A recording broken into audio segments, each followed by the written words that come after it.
A very good evening to all of you joining us today. Now, we are in the media industry, and every Monday evening we bring to you a program called The Spotlight, bringing to you a story that ignites change. Today we have with us in our studio a veteran from the media industry. He is no stranger to anyone who is familiar with the history of media in Sri Lanka. Allow me to welcome Dr. Vijaya Corea on the show. A very good evening to you. And it is truly an honor to have you in our studios this evening to talk about everything media and the industry, how it started, where it is now. So thank you for joining us today. And thank you for inviting me. All right, so Dr. Vijay, let's start with, your journey. What was the starting point? How did you get into the field of media? Oh, that's very interesting because I was at St. Thomas's College, Mount Lavinia, and I say that very happily and proudly. Yeah. And straight from there, I went into the study of chartered accountancy. Okay. And while I was what they call articled, I went to visit a cousin of mine who was a program assistant at what was then the Commercial Service of Radio Ceylon. And it was a government department then. Yeah. Not a corporation. Okay. So he was very close to me, and then my second cousin, we were chatting and all that, and he was waiting to produce a program. All of a sudden he looked at his watch and he said, "Hello, this is very strange. This guy hasn't turned up." I said, "Who's that?" There was an American called Thompson, who had a guest spot on that program. And it's a children's program. Kiddies Corner, spelled with a K. So he said, I think I'll watch for some time. Another 10 minutes later, he said, no, something has happened. Okay. This is very unlike him, not even to give me an intimation by a telephone. I'll tell you what he said. I have to produce this program in the next 15 minutes. So now the guest is missing.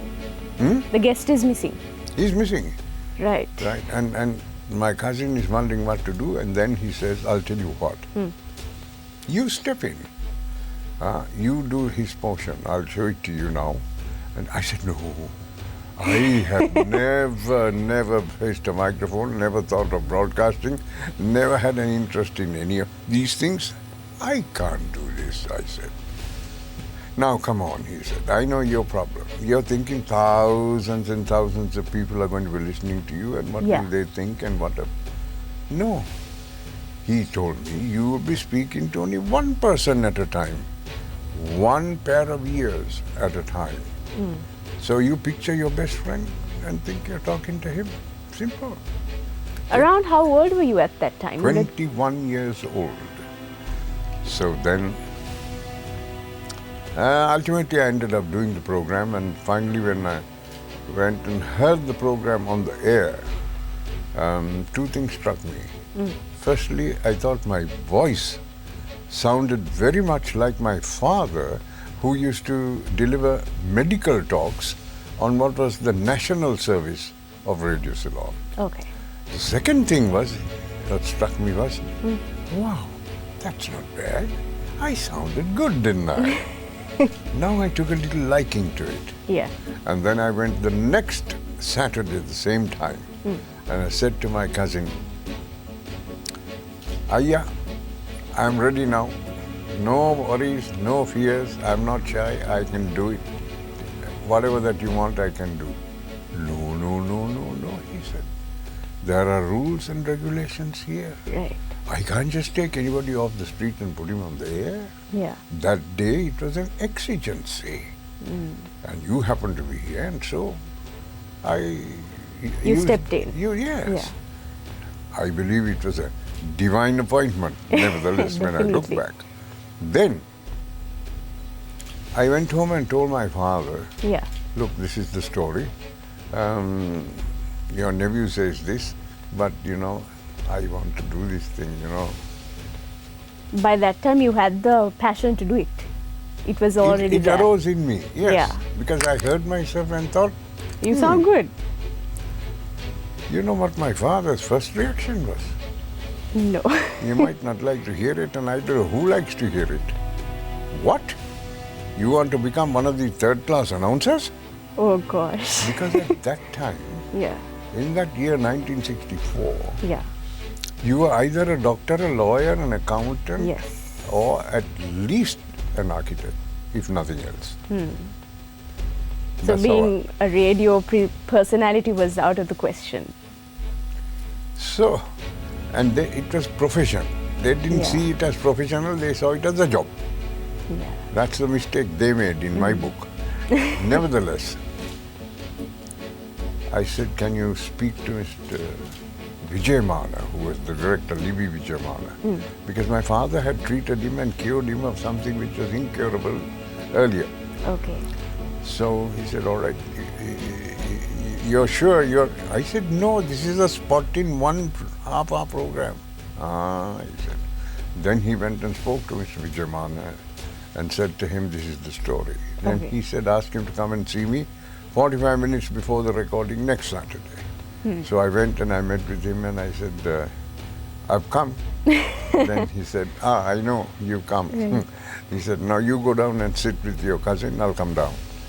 And then he came, just about 15 minutes before the program was to be recorded. And he said to my cousin, I know all you Koreas are juveniles, man. Here is another one. He seems to be fascinated with this program and likes to go on the air on that. That's all right. You put it. Okay. Then my cousin said, now I have no problem. Yes. I can, You needed the clearance. yes, Yeah. I can put you on. That's no issue. Then I used to go down. Every Saturday I used to do this. After about 7 months of going like this, Manju, one day I was riding my rally bicycle on Havelock Road, Colombo 5. Suddenly the rain came down, torrents of rain. So I took my bike to a side and I parked it underneath a tailoring shop, Hercules Tailors. Yes, it's still there. And then waiting now for the rain to cease. There was a gentleman standing there. Okay. This is why I say divine appointment. White longs, white shirt. Okay. He looked at me and he said, you are Vijaya Corea. I said, yes. You come for that program on Saturdays, isn't it? On the commercial service. I said, yes. Yes, I know. I've seen you. I've heard you. Now, did you apply for that post of relief announcer on the commercial service? I said, what post? I never even heard of anything like that. What men? He said, come on. You never even heard of it? I said, no, I just come, I do the program, I And go. go back home. I said, now that you mention that, how do I apply? Yeah. Right. I was so clueless at that time. He said, now it's a government department, Yeah. remember? Yeah. So he said, you go to any post office, and there is the government gazette. The application form is also there. Accordingly, you fill it and you send it, which I did.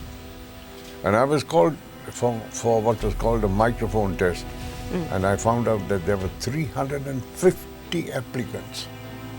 Then they boiled it down because I got another letter afterwards asking me to come again for a mic test. This time 150. Was narrowed down. Then I got a letter saying, come for a microphone test and interview. Okay. And I went for that. And after that, silence. No letters coming, nothing Nothing. happening. Now, anxiety got the Yeah. better of me. And I went and blurted it out to my cousin. I said, you know, there was that post of relief announcer, Yeah. this commercial service.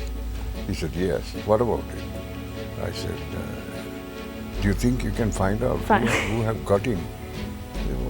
Why are you interested? You didn't apply, did you? Oh gosh. I did. And you never even told me? I said, well, I mean, all right, he said. You stay here, don't come behind me. And he got up from his desk and he walked all the way to the administration. And I was waiting for him to come and taking a little time. So I did get up and go a little distance. And, you know, the broadcasting station has that long corridor by the side of Studio 6. Yeah. I stood in the corner here.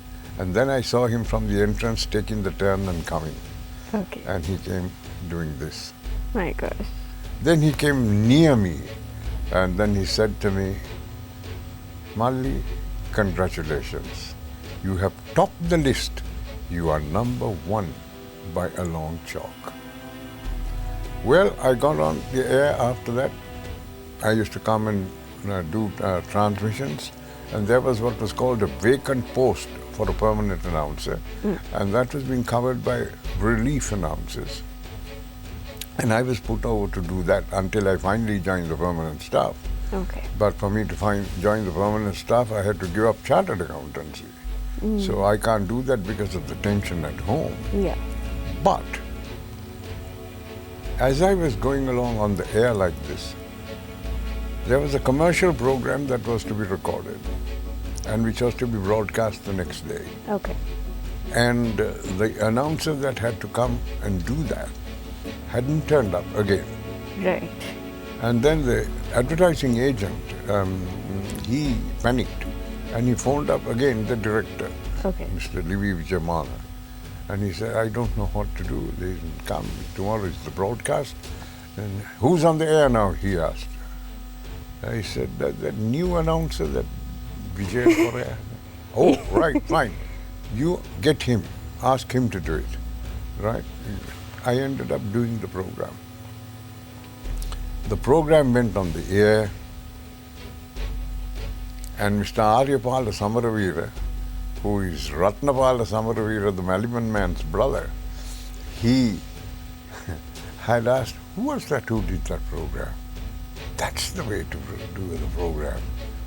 Get him and do it every time with him. And I ended up doing the program after that. And the guy who was doing it before didn't talk to me for 1 year. Yikes. I can understand. I can understand.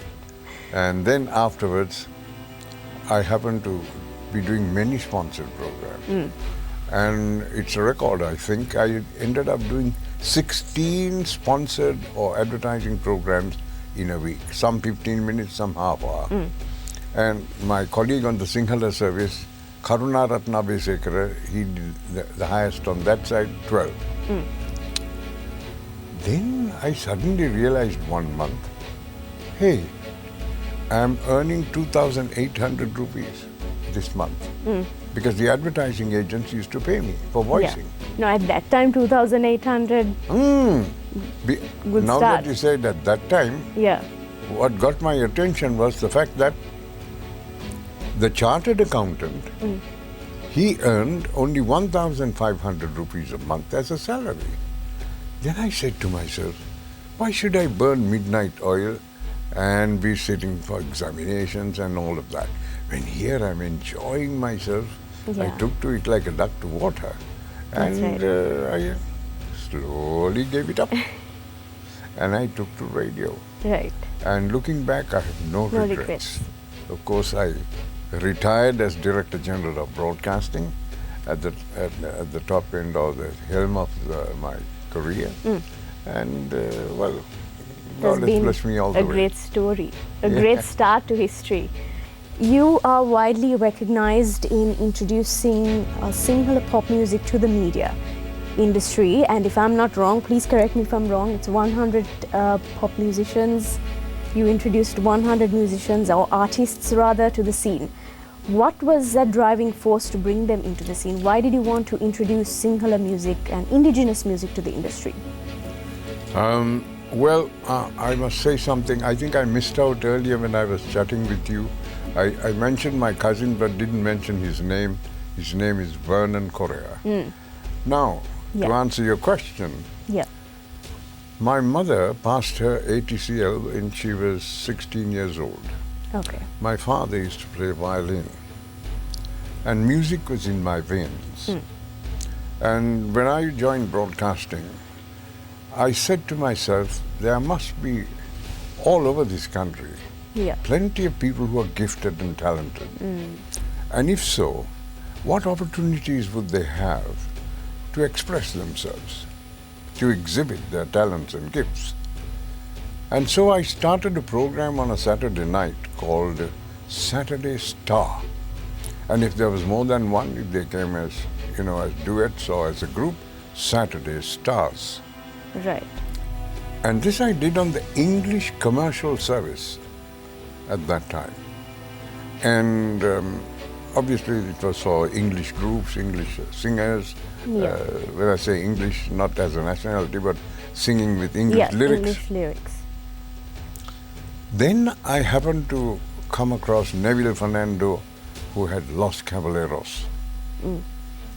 And he used to sing Spanish songs, and suddenly there were Sinhala songs also.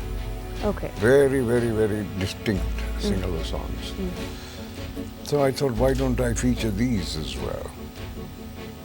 Then I came across Noel Ranasinghe, who had a group called Las Ilanians. 1962, Los Caballeros, 1964, Las Ilanians. And then mostly English artists on my program. Okay. But then, because I had promoted these on the air in this way, there were those who would call me and ask me, can we also appear? And we are also in this music field, we are also a group, and so on. I said, of course, come, it's for you, provided Yeah. I first listen to you and I find out that you are got what it takes Yeah. to go on the air. Because you have to ensure Standard. that it's exactly. Yes. So, Dharma Ratna Brothers appeared. 1967, all the way from Ratnapura, Clarence Vijayawardena came with Anasli Madhavana and the rest of the Moonstones. Yeah. You know, box guitars Yes. and shakers like this. Yeah. But you know what the shaker was? A tin with moong atta inside. Right. Basic, but the music and the rhythm, that got the people. And when I listened to that one song, Mangonanda, I just about knew it's going to click. So I recorded them, and before I put them on the air, I put trailers on the air saying, listen this Saturday to the musical gems from Ratnapura, the Moonstones. And that's how I launched Clarence, Anasli and the lot. Subsequently, of course, Clarence went on to Golden Chimes and ultimately the Super Golden Chimes. And I continued to help them, support them and include their songs on the programs. In fact, I couldn't cope with the number of applicants, English and Sinhala. I started another program on a Wednesday, Lanka's Talent in Focus. And I accommodated most of the English in that and so on. And then I felt that these Sinhala songs with Sinhala lyrics, for one thing, it got to me. I told you I was a music lover, it was in my blood. Yeah. But when I say that, I have to tell you that when I was a child or when I grew up, until I went to first to Ladies College Kindergarten, then St. Thomas's College, Mount Lavinia, I only heard English classical music at home. That was my father and mother, their forte. Right. But when I went to St. Thomas's, I heard all the pop songs. Pat Boone, Ricky Nelson, Elvis Presley, Cliff Richards, and the lot. Yeah. Now, while, you know, I was thinking of these musicians and appreciating their output, I thought I must do something more for them. And I spoke about advertising programs. Yeah. I spoke to the clients and I said, listen, there's a great appeal for this music. Sinhala lyrics. But shall I or can I include one of them also in your program? Say, go ahead. Then I started including them in my commercial programs. Right, okay. These are the sponsored programs. Sponsored programs. Right. That gave them additional but absolute exposure.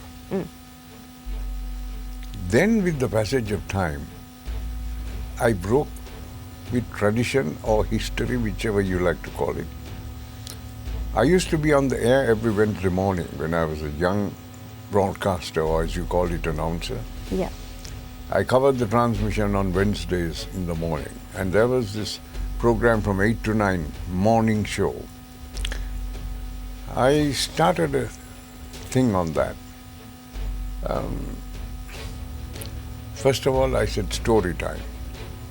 And now it's story time, and I would put text reader with the deck of cards, for example, Okay. where he narrates Right. with music in the background. Then I came up with local talent spot. And on that, I included first and foremost Mangonanda. And thereafter, all the hits of all the other groups. Mangonanda, Dharmaratna Brothers, that La Bambas, Yeah. Kale Ukulitiyala, Gulat Pita Kapala, that one. And then subsequently I recorded for La Bambas an English song, which one of their members, Priya Piris, composed. And that became a huge hit, Cock-a-doodle-doo.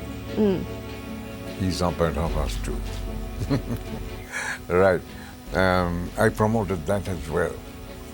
And I just got reminded that by this time, you see, 67, Clarence and the others came, and then I started this thing. And then Clarence moved on to electronic music from the box guitar. Yeah. And then lots of them took over that electronic sound because it was heavier and brighter, and they felt it was better. But that's a moot point. Whether it's better or not depends on your ear. Yeah. Now, La Bambas wanted to be recorded on the Surya label, which was produced by a gentleman called Mr. Gerald Vikram Surya of Children's Bookshop. And he said, sorry, time is past. I'm doing a commercial enterprise and I have to sell X number of records before. So now it's the electronic instruments that if you're willing to use the electronic instruments and your 3-part, 4-part harmony, I can do it. But they said no. Right. No. La Bambas were about the only groups that said, no, we are not going with that. We will stick to the box guitars and the acoustic instruments. So he said, then I'm sorry, because what if it doesn't sell? Yeah. But when I recorded Cock-a-doodle-doo in the studios of the good old radio station, Salon, yeah. and it became such a thundering hit, he called them and said, come, I'll record you, provided you record Cock-a-doodle-doo. Okay. In fact, if you take the record sleeve and have a look, it says all about the songs, the lyric writer, the composer, the music arranger, all of that, and then it comes to Cock-a-doodle-doo. And Cock-a-doodle-doo, which is already a popular hit.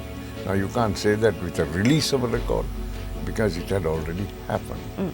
So these things went on like this, and then as a result, they found an identity for themselves. And this revolution in what was then the Sinhala music culture brought about a thing called Sinhala pop. Sinhala pop. And that's what you heard from these people, and solo singers who also took to it afterwards. Yeah. In fact, even music arrangers like R.A. Chandrasena, who actually did Oriental music, was impacted by this. And he did music afterwards for these harmony groups, you know, and who sang what they call Kandayam Gee. Yes. And so ultimately, this came to stay. Now, there was an uproar in the music industry. Those who were in the English market, a share of theirs was also going. And then afterwards, the Sinhala commercial service, they were also up in arms, saying, why is this man playing Sinhala music on the English service? And they called it Tuppahi Sangita and wanted it banned or stopped.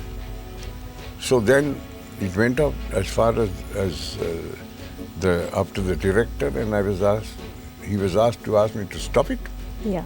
But also to try to tell why am I doing this? He's the only man who's doing this. Yeah. Nobody else. No. Yeah. this Sinhala pop idiom, I am the sole author of the thing. As Gerald Vikramasuriya said at the VMICH at a show, he's the godfather of Sinhala pop. So ultimately, I told the director, he said, well, you can't play a Sinhala song on the English service, no more or no less than you can play a Tamil song on the Sinhala service, or Sinhala song on the Tamil service. Yes. I said, excuse me. Okay. Sinhala song, Tamil service, Tamil song, Sinhala service, I'll go with that. But our English service, That's right. we have songs with Spanish lyrics. Cielito Lindo, Besame Mucho. Songs with French lyrics, Yes. like Genesepa. Songs with German lyrics, like Elvis Presley sang, Jose Gang, Jose Gang. Yeah. I said Trio Los Paraguayos and Trio Los Panchas, West Indian groups, their music was so akin to the baila. Yeah. But we are putting them. It's not Sinhala, it's not English, it's their language. I know. So then, if it is Sinhala language and Western arrangement, why can't it go on there on the English service? If they don't want it on the Sinhala service, I have no issue. But English service, you should not try to stop it, because then you're closing the door to the gifts and talents of these Sri Lankan musicians surfacing. And see, today they're all in Korea. Some of them are still singing. Well, the rest has been history. The rest has been history, isn't it? Yes, So, yes. So I've been speaking to a few people about you, and you also mentioning about your Wednesday morning program. It was so popular to the fact that even school students, university students used to cut school and lectures just to tune into your show every Wednesday morning. So I was hoping maybe we could hear a snippet of you presenting the show as an example, as a refreshing memory for everyone watching us today. Will that be a possibility? I think our show wouldn't be complete if we didn't get to hear you present. Well, I used to begin the transmission at 7 o'clock every Wednesday with Rennie and the Alligators playing In the Mood. And I would say, are you ready to be in the mood for this hour and this day? Let's go. Right. And then I would play that. Then morning show, of course, different songs. For example, I probably said, here is the man who had been hip swinging and taking you by storm all this time, because of the lilt and the beat and the rock and roll that he brought to the fore. But now he's going to sing a song that might best describe me, because he's going to say, sentimental me, guess I'll always be Elvis Presley. My goodness. So I don't think, in the industry now we would hear voices like that. So, which is a good compliment, so I think you should accept it. Going into our next question, the quality of media from where you started and to where it is now. I'm merging in about two questions here. What do you think of the quality, pronunciation, enunciation? A lot of people now would choose gossip over the quality of a program. What do you have to say about the responsibility, the duties that come by being a presenter? It is a phenomenon which has been in the past and I believe still continues, or should continue and is continuing. And that is for a new generation outside there to be listening to us, whether you're watching on television or listening on radio, to learn the language. They assume that those who've been picked for the job are those who have their enunciation, pronunciation, diction all in place. And so they take it as an easy way of learning the language. Yeah. And in those days, when I say those days, in my day as in broadcasting, we were told by the civil servants who were directors general of the radio station, for example, that there is this need to be proper in what we do. But at the same time, today, I'm not pointing a finger at anybody, but you asked me a question, Yeah, and I'm no, only definitely. trying to answer the question. Yeah. I see that there has been a slump Yeah. in that kind of requirement to be correct, to be proper, to be precise. Now, although I played songs with Sinhala lyrics on the English service, I would never mix English and Sinhala while speaking. Yes. Yeah. But today I have heard that happening. Once I heard an interview. Then Makadde Ilanga song. I actually heard that, and I couldn't believe my ears. It's so simple. Makadde Ilanga Geeteya. But Makadde Ilanga song. What's the necessity to say that? But then anything goes. There are so many TV stations, so many radio stations, and 99% of the heads of those aren't concerned about precision, propriety, Yeah. and the like, and standards in Exactly. broadcasting, And the quality of a program. and the quality of the program. Yeah. Now, when I say precision, now I'll give you an example. I heard on television a lady interviewing a young singer, and of course it was in the Sinhala medium. Yeah. I heard her asking this question. Then, ඔබ ගොඩක් ප්‍රිය කරන්නේ කාගේ සංගීත ශෛලියද? ගොඩක් ප්‍රිය කරන්නේ. And then he goes, මම ගොඩක් ප්‍රිය කරන්නේ පණ්ඩිත් අමරදේව සංගීතය. Fair enough, he gave the answer. ගොඩක්. I heard a program on radio, a cookery demonstration. And then the radio announcer or broadcaster is asking this lady, then ගොඩක් වෙලාවට මේ ද්‍රව්‍ය විතරක් ඇයි භාවිතා කරන්නේ? විකල්පයක් නැද්ද? Then she goes, නෑ ගොඩක් වෙලාවට මේ දේ පාවිච්චි කරන්නේ බොහෝ අය රසවින්දනය ලබා ගන්නේ මේක පාවිච්චි කළොත් තමයි. Now this word ගොඩක්, if you listen to conversations in society today, it's being used ad lib at random just like that. But do you know that it is wrong? What is wrong? Godak means Dodang Godak, Kunu Godak. It means a lot. Yeah, okay. Doesn't mean much. All you have to ask is, ඔබ හුඟක් ප්‍රිය කරන්නේ කාගේ ගී ශෛලියද? ඔබ බොහෝ විට පාවිච්චි කරන්නේ මොන වෙන විකල්පයක් නැද්ද? ඇයි බොහෝ විට මෙය පාවිච්චි කරන්නේ? Or in simple language, hungak වෙලාවෙ, it doesn't matter. But godak, godak means a lot. What is the relevance to this sentence? So That's true. today, not only see the impact of electronic media. You listen to people in society speaking. Constantly I hear them saying, Godak, Godak, Godak, Godak, Godak. Mam Godak kaasai. Godak velavata. It goes on like this. Yeah. Where did they pick it up from? They learned it from electronic media. That's why nowadays we were told there's an audience, they're listening, they're learning. Yeah. Don't mislead them. See? So, but then like that somebody has to insist on propriety and how it should be done and how it should not be done. That's right. And obviously it's not been done. It's important that, working in the industry, that we understand the responsibility that comes along with it. Yes. So, moving on into something a little more to what you do, you were also one of the first TV presenters in history. How did you accept that transition from radio to television?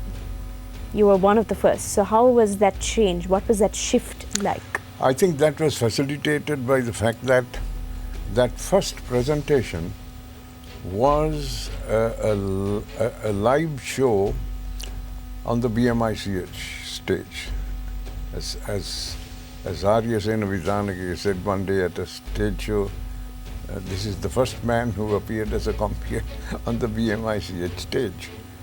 This was in connection with the 5th Non-Aligned Summit Conference. And this was viewed globally.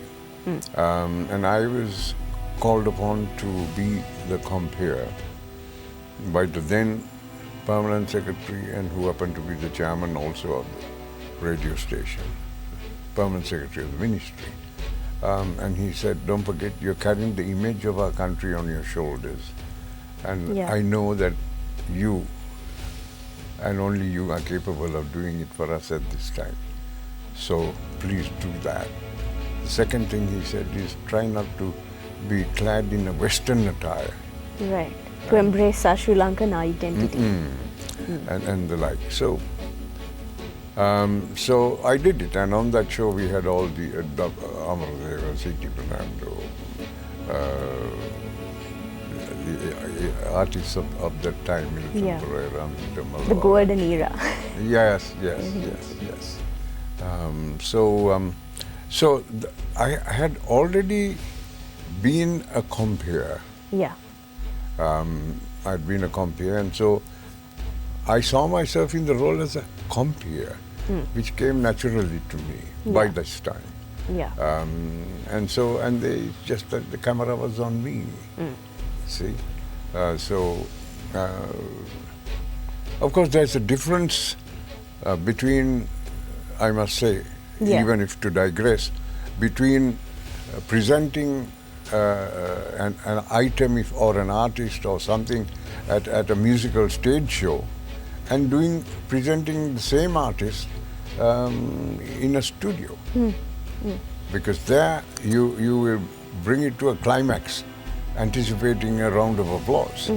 And so, you will say, it's live engagement. Exactly, you will say, C.T. Fernando, or something like that. Yeah. But in the studio, you wouldn't do that. You had to be very calm and collected. C.T. Fernando. Right. Many people want to know, you were working with wonderful people in the industry back then, like Clarence Vijayawardena, Anasli Malavana. What was that experience like, briefly? The experience was that of enjoying the creativity of Clarence Vijayawardena and the song artistry of Anasli Malavana.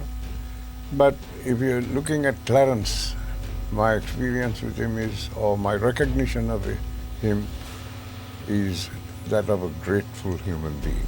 Grateful. One day he came home to see me, and then he said, I've just done 4 new songs for the Lotus label, and one of them is on this cassette. Please go in and listen to it and tell me what you think about it. It's my gift to you. So I went in and I listened to it. And the name of the song was the name of my son, Viran. So I came out and said, Clarence, beautiful song, thank you very much indeed. But, I coined this name when I was engaged to be married to my wife. I said, if we ever have a son, V.I. from my name and R.A.N. from your name, she was Ranjini, and it'll be Viran. I said, if you put this out in the market and the song is called Viran, like the others that you did, Dilhani, Ramani, I said, it will become very common. I said, I have seen Dilhani, Baba Saloons, Dilhani, transporters, you name it. Like, I wouldn't want that to happen. So I wouldn't want this to go in the market. Release. But please, I appreciate your heart and I recognize your sentiments, and I want to thank you from the depths of my heart. Up to date, has it been released? No. That's wrong. Well, the genius that he is, he went back into the studio and took the beginning portion of that song out. The center portion remained, but the beginning where my son's name is mentioned, it was changed. He took it out. Because the song he composed was Viran Bilindu Pute Patuma Site Magi, like that. Kakulu Pute, like that. He turned it around with the same arrangement, same Okay. music, and it became Kirimu the Kalambala. You know that Right. song, right? Okay, okay. Ah. That's the story behind it. Huh? That's the story behind that song. That's the story My behind goodness. that song. But I have the original with me. No, that would be amazing. I mean, you must be very lucky to have worked in that era with such wonderful people. And like I mentioned, time is ticking. And I really, really would want this show to go on. There is so much history and meaning behind songs that many people sometimes don't know. But unfortunately, we have come to the end, Dr. Vijaya, and I would like you to tell everyone watching us today something that they could take from your life, some value they could add from your life to theirs this Monday evening. Well, that's a deep question. It has many parts. One of which is that I had a spiritual revolution in my life, and I had the fear of God, and I could never do anything outside His will. And that has brought me a great blessing all throughout my life. And that I can offer to anyone outside of any religion, to do with obeying the Creator, the living God, who is Spirit. Second thing is, in your life, in any case, be an example, be a witness, be honest. Let integrity be at the forefront of your thinking and your actions. Give value to principles. And I want to talk to broadcasters, telecasters, compeers. You're welcome to join the scene, but discover your identity. Broadcasters, telecasters, and compeers are never made.